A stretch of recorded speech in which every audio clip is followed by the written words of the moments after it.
afternoon. I like the way everybody's starting to spread themselves out. It's fantastic. Responding to our advice, and that's really where I want to begin, by thanking everybody, by thanking you in the media, and also thanking everyone for the huge efforts that the country is making to comply with the advice that we've been given. And we're asking such a huge amount, asking students to put their education on hold. We're asking people not to socialise in the normal way, and already we can see the impact that this is having on the UK economy and on business, on great companies. And so it's vital that we in government stand behind them when what we are asking everyone to do is so crucial for saving literally thousands of lives by defeating this virus. And I'm conscious as the days have gone by that people will want to know how long we are expecting them to keep it up. And I wanted to try to say something today about how I see the timescale of this campaign and where we're going and what we need to do. And I do think, looking at it all, that we can turn the tide within the next 12 weeks, and I'm absolutely confident that we can send a coronavirus packing in this country, but only if we take the steps, we all take the steps that we have outlined, and that is vital because that is how we're going to reduce the peak. And once we've achieved that, and I think that we will, if we do take the steps that I've said, then the scientific progress that we're making will really start to come into play. And I wanted to discuss a little bit of that this afternoon with you, because we are rapidly becoming so much better at understanding the genomics at the heart of this virus. A lot of that is going on in this country. We're getting better at understanding the medicines that may treat and cure it. And today we've put the first British corona patient into a randomised trial for drugs that may treat the disease. UK experts, scientists expect to start trials for the first vaccine within a month. And above all, we're getting better at testing. This crisis is so difficult because the enemy is invisible. And the answer is to remove the cloak of invisibility and to identify the virus and to be able to know which of us is carrying it or who has actually had it and now got over it. And to give you an idea of what is coming down the track, we're in negotiations today to buy a so-called antibody test, as simple as a pregnancy test, that can tell whether you have had the disease. And it's early days, but if it works as its proponents claim, then we will buy literally hundreds of thousands of these kits as soon as practicable, because obviously it has the potential to be a total game changer.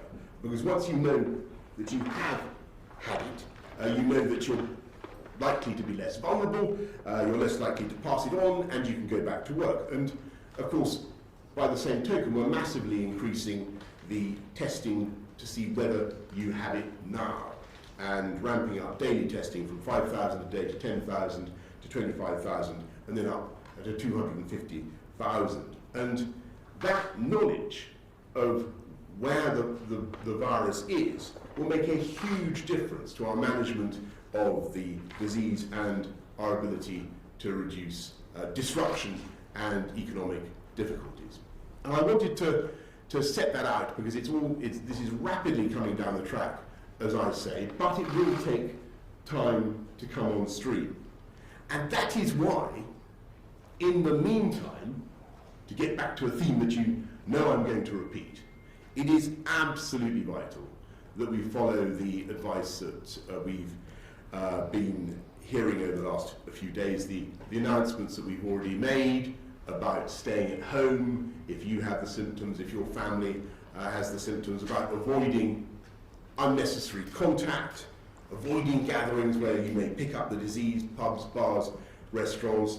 Please follow all that advice scrupulously. Work from home. if you possibly can. Wash your hands, wash your hands. And it's by this combination of ruthless, determined, collective action and scientific progress that we're already seeing that we will succeed. And I know how difficult it may be, or it may seem right now, but if we do this together, we will save, as I say, many, many thousands of lives. And to everybody in the UK business world, everybody who is worried about their jobs, and everybody who faces difficulties because of the advice that we are giving, I say to business, stand by your employees, stand by your workers, because we will stand by you. And you'll be hearing more about that in the course of the next day or so. And that is how, by a mixture of collective, determined collective action and scientific progress, I have absolutely no doubt that we will turn the tide of this disease and beat it together. Now, I'm going to ask, I don't know whether either of our two distinguished experts need to add anything to that. I don't think they do. Why don't we just go straight to questions? I don't propose to spend a very long time at this particular one, since we've had about 4 or 5 of these already in the last few days. And I don't want to weary you with these occasions. Do you feel they're useful? Yeah. Good. Okay. Well, that's possible.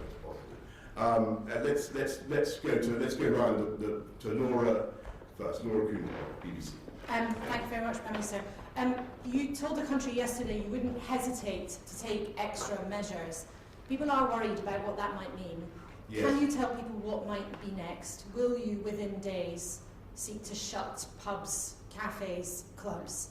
And a lot of people have contacted us today to say the measures set out for businesses to apply to loans is simply not quick enough for them to be able to keep their staff on. We've had a lot of messages from people who are running businesses who are deeply worried.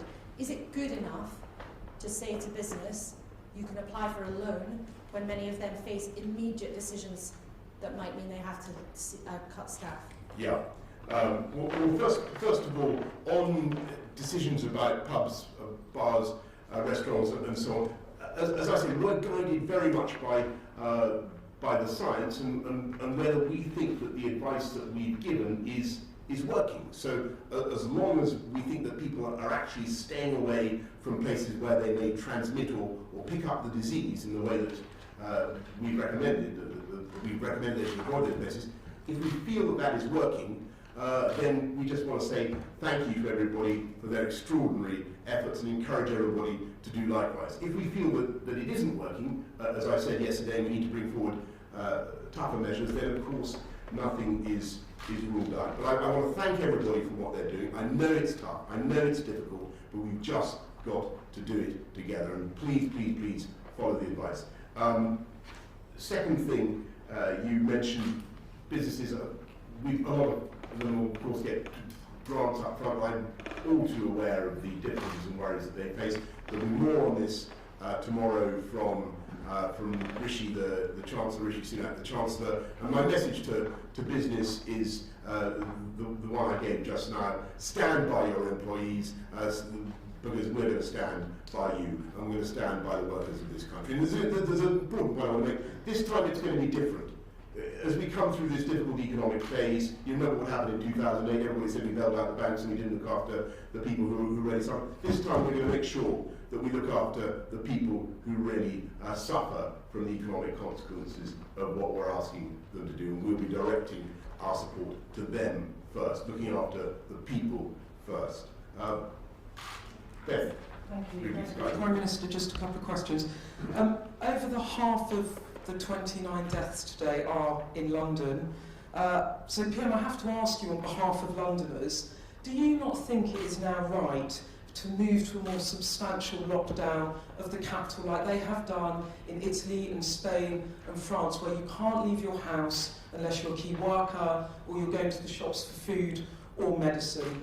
Are you not doing that yet because you don't know how to enforce it or you can't enforce it, or rather you'll do it but the time isn't quite right?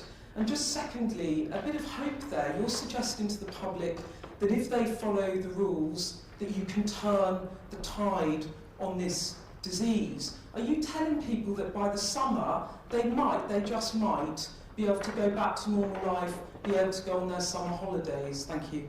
Yeah, thanks, Beth. Well, look, a crucial thing there. I want to stress that we do want to see people following the advice that we've given in the capital, which is, after, as you rightly say, the place where the disease seems to have been making the fastest progress, and it's vital that people follow that advice. And you know, there's huge evidence that they are in the takings in the retail sector, the hospitality sector, TfL in inner London down about 80%, in outer London down about 60%. But some evidence that in some parts of the capital it's very patchy, and some areas where people aren't perhaps following it in quite the way that we need them to do. So you know, that is why, to get back to the answer that I gave to Laura, we may have to consider going further. But I want to stress that you know, there is no prospect of us wanting to stop public transport in London, or stop the tube or the buses.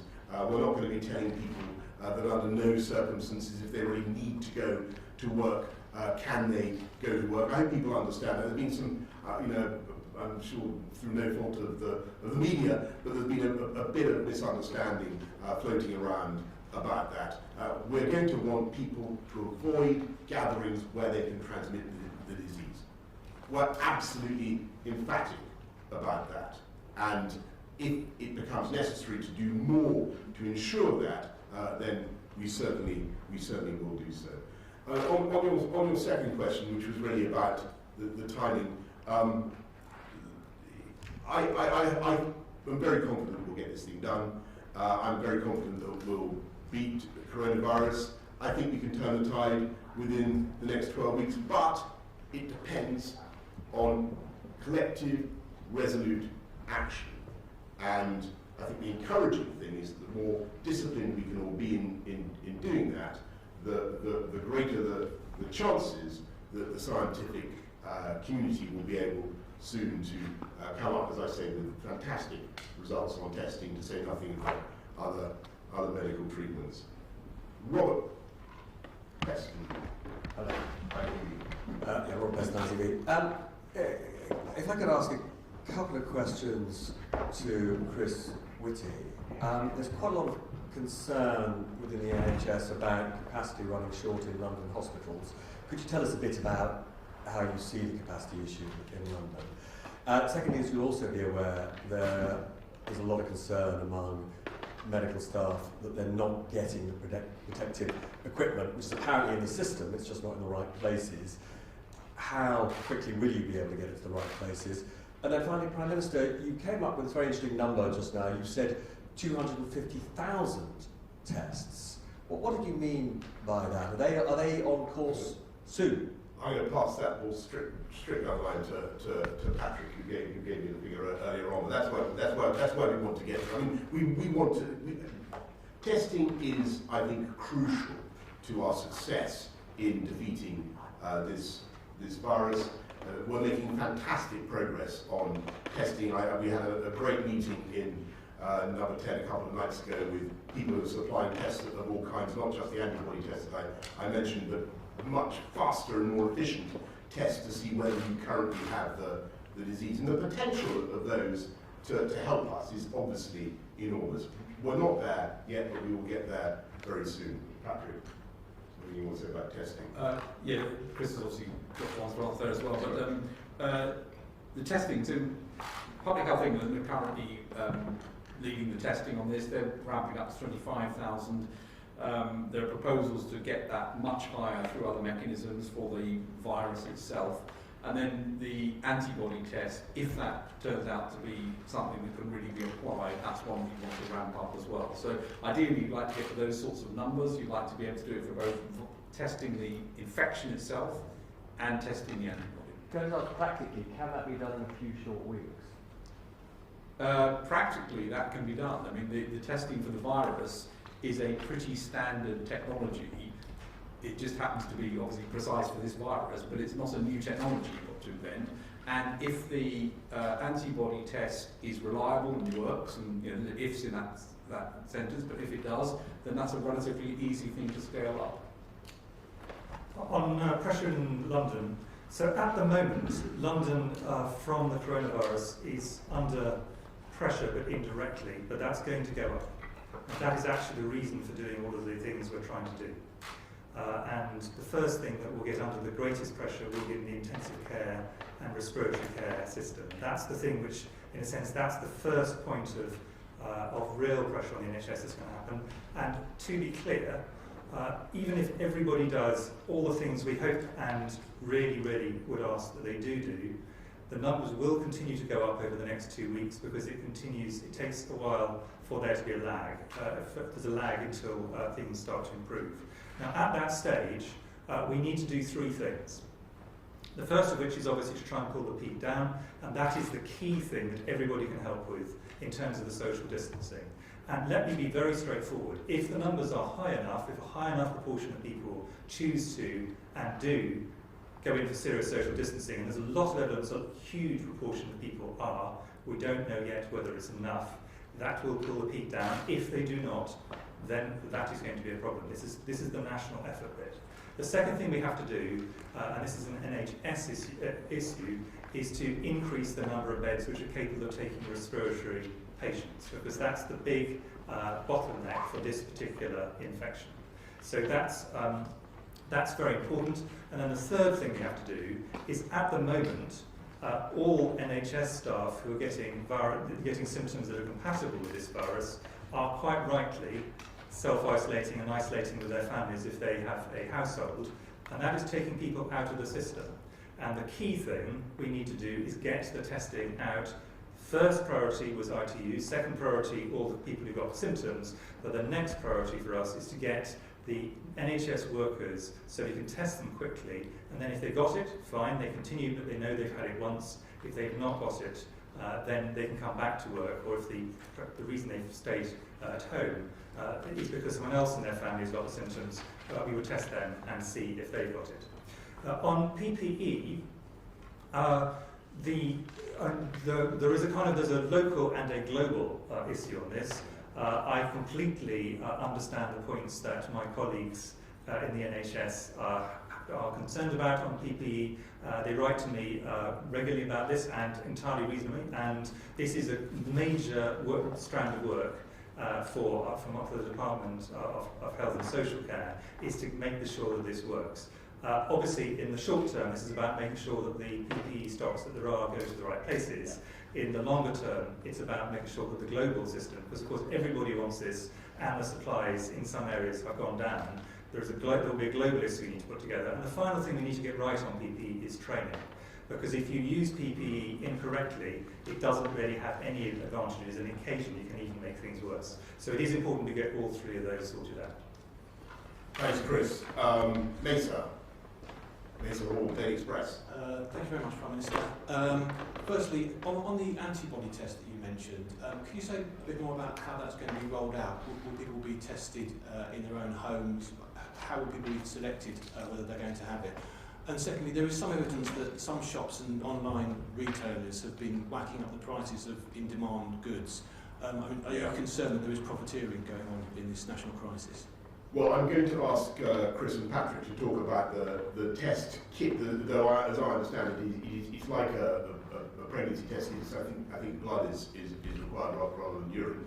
But that's the basic idea. But I'll invite the experts and scientific and comment on the test. And Mesa, on mass buying and the price issue, I really hope that retailers will continue to be reasonable, and I certainly wouldn't want to see profiteering of any kind. As I said before, in these meetings, we've got good supply chains, farm to fork. There's no reason for the shops really to be empty. And just, of course, everybody understands why people are buying stuff. We're all being advised just to stay at home if we think we have symptoms and so on. But please be reasonable. Please be reasonable in your shopping. Be considerate and thoughtful of others as you do it.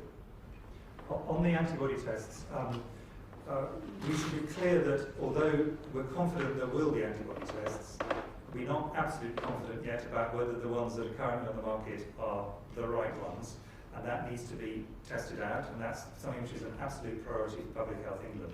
But once we have these, the key thing for, in the first case, healthcare workers, and then other workers and members of society, is we'll be able to say to someone, if you've had this virus, you're not likely to get again, at least in the immediate term, and now we can be confident you can return to work, and now we can be confident you don't need to take some of the precautions that you've been taking to date.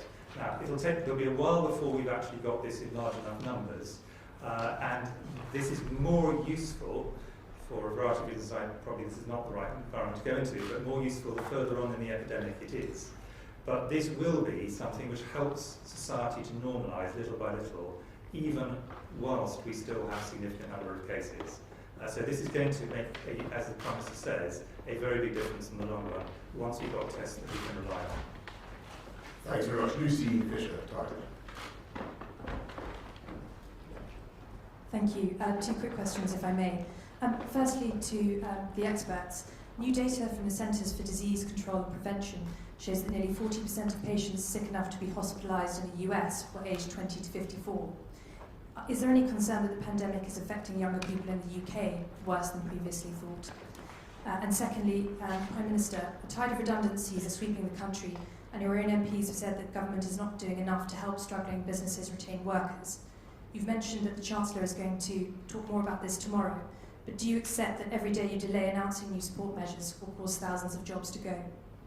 Well, just let me say, first of all, on that, it's very, very important. Everybody understands that we will stick by businesses, and I hope that businesses will stick by their employees. This country is going to bounce back. We're going to need some fantastic companies remaining to bounce back as well. And it's absolutely vital that everybody understands that. Now, Rishi will be saying, the Chancellor will be saying more tomorrow about the package we're putting in place for workers across the country to support everybody through this difficult time. We've been talking to the trade unions and others today, and we think we'll have a great package ready to go. So I hope people will stick by their employees, because we're all going to need them. On the second question you asked, it's clear that there are three things that probably people need to think about simultaneously. Firstly, the great majority of people who get this virus, irrespective of age,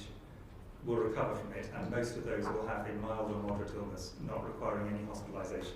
Very important to make that point first off, because I think that is a key point for people to remember. It is particularly, seems to be true for children, where children seem, on the whole, to have this as a milder disease than adults, and probably quite a lot milder in most cases.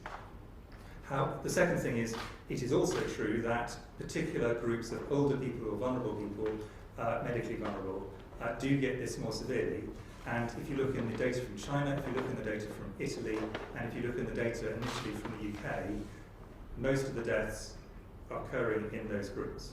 But, and this is the point that the US is making, and I think it's an important point to emphasise, that is not to say that there will not be severe cases amongst people who are younger adults. And that is important, because it's important that people don't trivialise this. This is a significant issue for everybody, although the great burden of disease will tend to fall in terms of severe disease in the more vulnerable groups, and that's why we've given very specific advice to people who are over 70 or have pre-existing health conditions, that there will be people who don't fall into those groups who will fall seriously ill, unfortunately. The great majority will not, but some will. And so we do ask people, take this seriously for yourself, as well as taking it seriously for all of society, and as a way of taking pressure off the NHS. Thanks very much. Gordon Ray, turn it off. Last question, I'm afraid, everybody. Thank you, Prime Minister. Just to pick up on what Beth asked earlier, you've quoted this figure of 12 weeks to turn the tide, which is the first time you've said that. You haven't really defined for us what turning the tide means, but I don't know whether perhaps Chris or Sir Patrick might be able to explain what that would look like. Does that mean that we will be well over this and we'll be returning to our normal lives, or does that mean that we will have just hit the peak and we'll be starting to go back to the other side? What does that actually mean? Well, what I want us to do is to get on top of it. And at the moment, the disease is proceeding in a way that does not seem yet to be responding to our interventions. And I believe that a combination of the measures that we're asking the public to take and better testing, scientific progress will enable us to get on top of it within the next 12 weeks and turn the tide. Now, I cannot stand here and tell you that we will, by the end of June, that we will be on the downward slope. It's possible, but I simply can't say that that's for certain. Of course not. We don't know where we are, and we don't know how long this thing will go on for. But what I can say is that this is going to be finite. We will turn the tide, and I can see how to do it within the next 12 weeks. Anyone want to comment on? Patrick. Well, I think we're absolutely at the beginning of this, where the measures that are in place should start having an impact on the rate of growth of the epidemic, and those are significant measures, as we all know, and they're expected to then delay and break transmission chains. So you would expect the epidemic to come down, and the sooner we get that down, the more then we can move into phases as well, where we can test and trace and make sure that we keep on top of this. And there's a start of clinical trials, first patient enrolled today. There's the start of vaccine trials in mid-April expected. These are things which altogether start to tell us that we've moved from a phase of it's growing and we need to take these measures to try and stop it growing, to ones where we're saying put a lid on it and begin to start looking at what we do beyond that in order to get into the right position.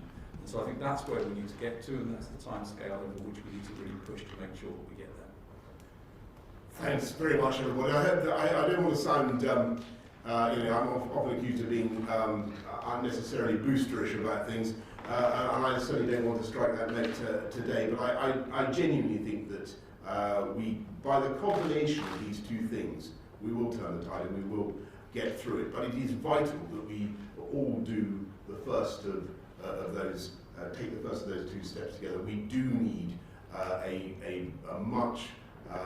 very, very energetic, concerted effort to follow the medical advice, and everybody knows what it is. We will make a huge, huge difference if we all do it together. And then I think what will happen is that we will start to see developments such as we've seen in other countries where the curve has started to come down. We will see the impact of our testing program, some of the new tests that we're talking about. I think we'll start to see those making a profound difference. And that is why my message to companies is really think very carefully before you start laying off your staff. We do want to stand behind good companies. We do want to make sure that people recognise that if they stand behind their staff, they should stand behind their staff, because we in the government are going to stand behind British firms.